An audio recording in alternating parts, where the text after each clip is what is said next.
So this is a little experiment, and we're going to try and make a Jaffa cake, birthday cake. And what I've done in advance is I've made orange jelly in my Thermomix, and I've set it in a 20 centimeter cake tin. I baked a cake, so that's got 5 oranges, the juice of 5 oranges and 1 lime in it. This has got the zest of the 5 oranges and the 1 lime, and it's basically a sponge cake. And I made some ganache. It's just water ganache. The recipe that I found on BBC Good Food was a cream ganache, but I wanted to make it less rich, so I'm having a go. And really it's the actual assembly that's either going to be making it or breaking it. What I've got to do is to transfer my jelly onto my cake, and then I've got to pour the ganache on it and let it set. So I think the ganache, I made the ganache again in the Thermomix at 60 degrees. It's still a bit watery, but I am going to have a go because hopefully the cold from the jelly will help it set. First thing to do is to release my jelly from the mold, which I hope is going to happen easily. There we go, put that away. And I have to put it onto my cake, and this is the bit that hope I'm not going to mess up. So here we go. We're going to take this cling film off to the sides. And how am I going to do this? Maybe I'm going to turn the cake upside down onto it? No? Okay. Just lift it like this. Oh. Yeah, keep going. Oh, I don't know if it'll work. It might break. It won't break. Oh gosh, that was easier than I thought it would be. But it's not in the center, so I've got to center it. Does it look centered, Si? Mm-hmm. Okay. Well, that was easy. There we go. Jelly on my orange flavored cake. Orange jelly on my orange flavored cake. So what I was told in the recipe to do was to first put the ganache on the sides, but I think it's still a little bit watery. We're going to have a go anyway.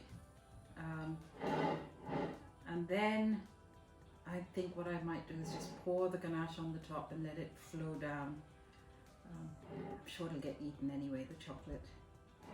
But this is Jaffa cake, and the flavors, I tasted a bit of the sponge and I tasted a bit of the jelly on the edge, and they're delicious. They taste just like Jaffa cake ingredients. And the ganache, of course, is the water ganache that I learned how to make from Aneesh Popat, the chocolatier, which is such an amazing, easy way of making ganache that is rich but not sickly rich, because it's just made with water. I think the jelly is slipping off. Ah, no, the jelly can't slip off. What do you mean? The jelly's not slipping off. It is. No, it's not. Thank you, Zara. It's not slipping off. Maybe that's why you have to put the chocolate on the sides first. What you should have done it in the middle. No, you don't do it in the middle. I know, but for stability. Oh, no, you're right. You're meant to put jam in the middle. Yeah. Oh, I didn't put any jam. So my jelly is going to... Shall I stick a bit of chocolate underneath? Just to keep it in place. Oh, I wasn't going to put jam in anyway. Okay, so it's sort of changing the colour, but do you know what? You won't see it. Yeah, you sort of will when you cut the cake. Anyway, I didn't want to put jam in, but I did forget. But Doing the best. I mean, I'm not doing the best job. I'm doing a job. The jelly's not slipping, right? It's just that the cake is on a tilt. Oh. And again, because this is like a practice run, it's not going to be perfect.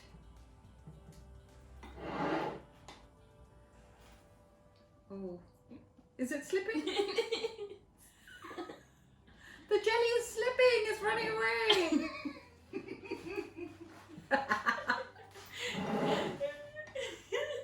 Oh my God, it is. I know.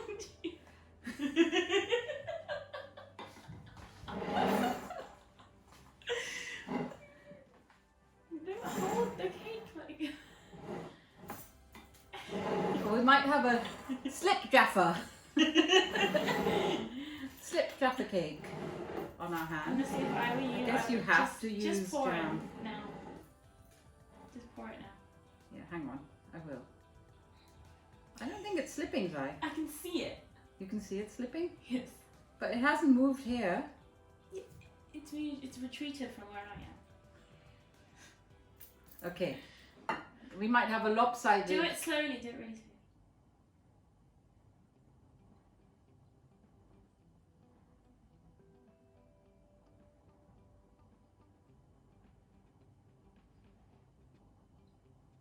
Okay, a bit faster. Wow. Is it dripping down? Yeah. Okay, we might have a jelly slide on our hands though, if Zyra's right. Yeah, but once the ganache sets in place, it should hold the jelly.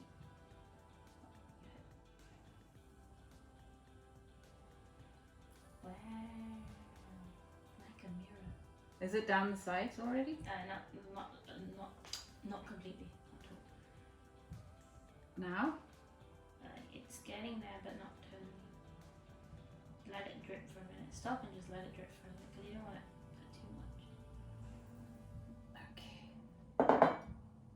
That is my Jaffa cake. Don't have it, just let it drip. I'm going to let it cool for a bit before I scrape it off the edges. And I'll put that into a cup and it can be chocolate ganache, but exciting. We'll switch it off and come back maybe later. So I've just come back for a little update. It's cooling down, but it's going to take a little while. And what I've done is the drips I'm pouring back up the sides of the cake. The chocolate is just amazing. So, and what the recipe says is to make sure that all of the cake and all of the jelly is covered, and I think that's pretty much the case here. When it's much cooler, this bit where the cake is lopsided is going to have to be scraped off. But for the moment, I'm just going up the sides so that I cover all of the cake. And I'm not eating this cake. This was done for, or in honor of, my nephew Tarin in Boston, who loves Jaffa cake, and you can't get Jaffa cake in Boston, so we made it for him, and maybe one day after lockdown when we meet I'll do it again. But happy birthday, Tarin. Thanks. And thank you in particular to Aneesh Popat for the water ganache idea, using the Thermomix and therefore making it foolproof. And as a result of that, I have just created another cake using a Thermomix to do everything except the baking and the setting of the jelly. Okay, so the moment of truth, the ganache has set, and I am cutting into the Jaffa cake. Oh, piece of ganache is coming off.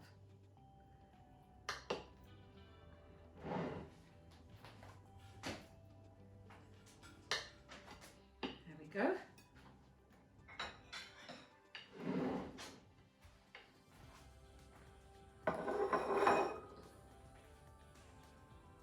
Ta-da! There we go. Lovely. If I can create a Jaffa cake like that, anybody can do it. You saw all the mistakes, but it's still possible. And for me, it's possible because the Thermomix saves me so much time, and being as impatient as I am, I would never do it without.